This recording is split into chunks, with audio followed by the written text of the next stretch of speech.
This is Thomas, but you already knew that. I was doing family photos the other day, and you can see here that on a couple of these I cut off her head. And I was wondering if the new Photoshop with the generative AI could fix it. So let's just choose one of these photos. Oops. Which one? Oh, let's choose this one, which is her head cut off. And let's open it in Adobe Photoshop beta and see what happens. Alright, so here we go. You see right here we completely cut off her head, and let's see what I can do. Let's go into the let's get a little bit more space, and let's go to the crop tool, and let's really crop. Maybe something like, put her eyes right there.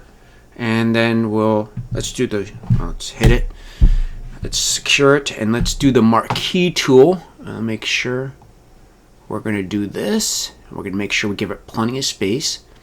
I know what you're going to do. We're going to do Command or Control Shift and I to do the inverse.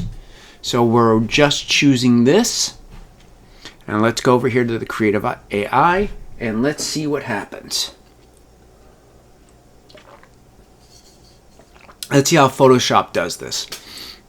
Let's see how they could have fixed it. Looks like it's going around.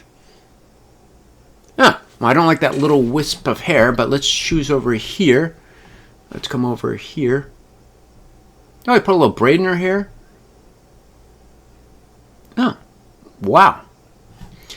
That is really good.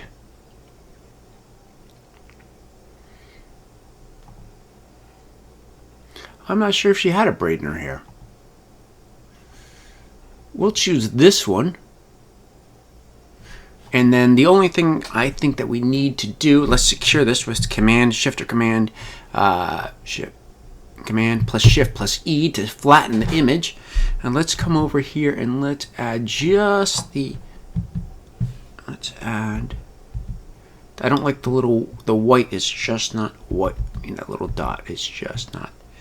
Come over here, choose the pause, and there we go. Alright, I think that looks good enough. I added a little bit more, but I was like, wow. Let's see, oops, let's see. AI did a really good job about filling in everything. Hey, thank you very much.